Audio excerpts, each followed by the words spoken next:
Can you give us a little bit of an overview? What makes land valuable?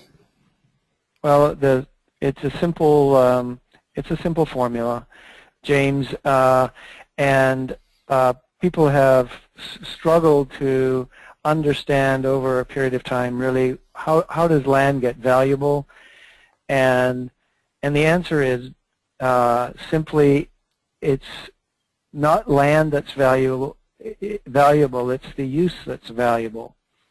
And when you use land for something, it becomes more valuable. And the more you use it, or the more intense the use, it tends to make the land more valuable. So, I mean, we just saw a slide that looked like a little house out in a huge forest of date trees, and that has a certain value to it. But as soon as you start putting large buildings on it, as your second slide shows, the use becomes more intensive, and therefore the value becomes more intensive or higher in value. So how does someone actually determine a value for land? And the theorists came up with this equation some time ago that basically states that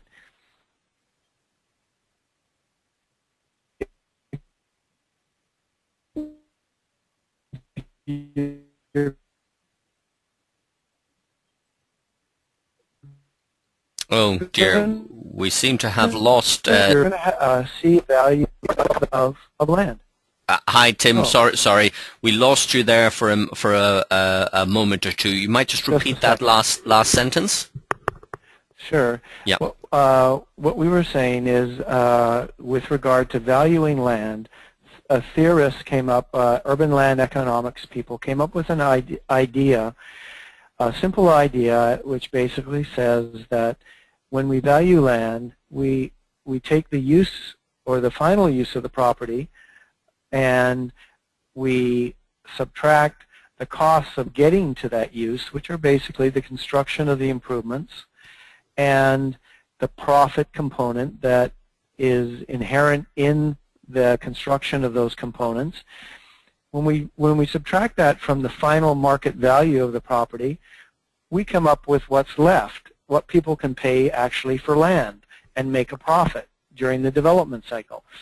And that's called residual value, and that's in point of fact, that's been the most reliable indicator of what land can be valued at that they've come up with. So we call it residual value, and essentially it's the price of a completed property, use of a completed property, such as a house. We subtract the cost of the building of that house plus profit, and the remaining value is what people can pay for actually buying that land and developing it. So here's a good example. Development, building, and use, the market value, let's say we build a house on NatureWalk, it's worth $200,000. And it's going to cost us material and labor, $100,000, and profit of $40,000. Well, the residual value of the land, what people would pay for the land, would be $60,000.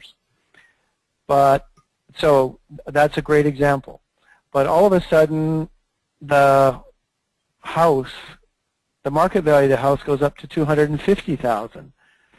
Well, essentially, it costs the same amount of money to build it, materials, labor, and profit.